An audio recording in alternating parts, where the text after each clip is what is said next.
প্ৰশ্ন এটা আহিছে যে consider the following statement regarding the RESET programme of the Government of India 2024 প্ৰশ্ন এইটো মানে পৰীক্ষা এইটো এইটোত আহিছে যে ৰিচেট কাৰেণ্ট এফেয়াৰ্ছত যে it aims to empower the rural youth it aim to empower the retired government employee it aim to rehabilitate drug addicted person and it aim to empower retired sport person the reset program to keneke mane etu kontu lot milibo to emi je option bilak sabo jaya option to correct hobo d number option d correct karon etu hol apunar it aim to empower retired sport person tar bikhoye ami olop details sai lo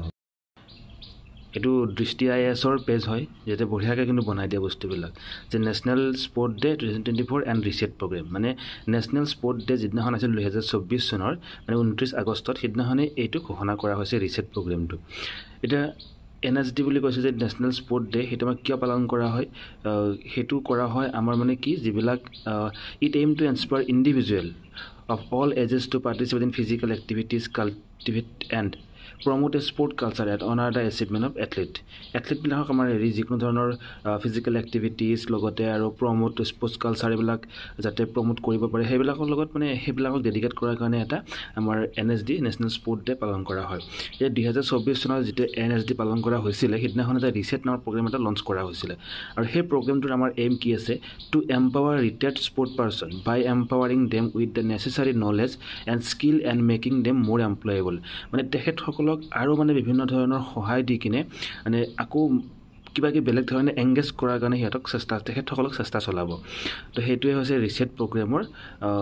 aim আৰু ৰিচেটৰ ফুল ফৰ্মটো যদি আপোনালোকে চাব তেতিয়া retired sport person empowerment training এটা empower কৰা মানে আপোনালোক কৈলো তেতিয়াহ'লে আৰু বেলেগ ধৰণে মানে সহায় কৰা আৰু যেনেকৈ পাৰে যে কনটেক্সট বা retired sport person likely to refer the providing retired athlete with the skill and resource they need to success in new career যদি নিউ কেৰিয়াৰ যদি কিবা আৰু আৰম্ভ কৰিব বিচাৰে তেতিয়াহ'লে মানে সহায় কৰা তো এইটো আমাৰ যেনেকৈ আমাৰ এনএছডিৰ ফালৰ পৰা আৰু যিবিলাক আমাৰ স্পৰ্টছ স্কিম যেনে আমাৰ খেলো ইণ্ডিয়া মুভমেণ্ট 2018 চনৰ পৰা চলি আছে তেনেকুৱা ধৰণৰ লগতে আমাৰ খেলা ডিপাৰ্টমেণ্টৰ আমাৰ মেজৰ ধ্যানচান্দ খেল ৰত্ন এৱাৰ্ড হয় যিটো চবতকৈ ওপৰৰ আমাৰ এৱাৰ্ড হয় আৰু যিটো আমাৰ ৰিচেট প্ৰগ্ৰেম তাৰে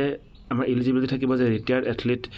20 পৰা 50 বছৰ who have international medals participated in international event or achieve national or state level recognition আৰু দুটা হেৰিত ভাগ কৰা হৈছে টু লেভেল বেস্ট যেনে এটা ক্লাছ 12 আৰু এবভ আৰু লগতে এটা ক্লাছ 11 আৰু বিলো ঠিক আছে এইখিনি আমাৰ আৰু কোড কি কৰা হ'ব যে Lakshmibai national institute of physical education Gwalior তাতে তেওঁলোকক ট্ৰেইনিং দিয়া হ'ব বা এনেকুৱা কাম কৰা হ'ব তো মেজৰ ধ্যানচান্দৰ বিষয়ে আপোনালোকে এইখিনি পঢ়িব পাৰে স্ক্ৰীনশ্বট মাৰি কিনে মই ইমানখিনি কৈ নিদিওঁ কাৰণ সময় একেবাৰে নাই কাৰণ 3 মিনিটৰ ভিতৰত শেষ কৰিব লাগে ভিডিঅ'টো থেংক ইউ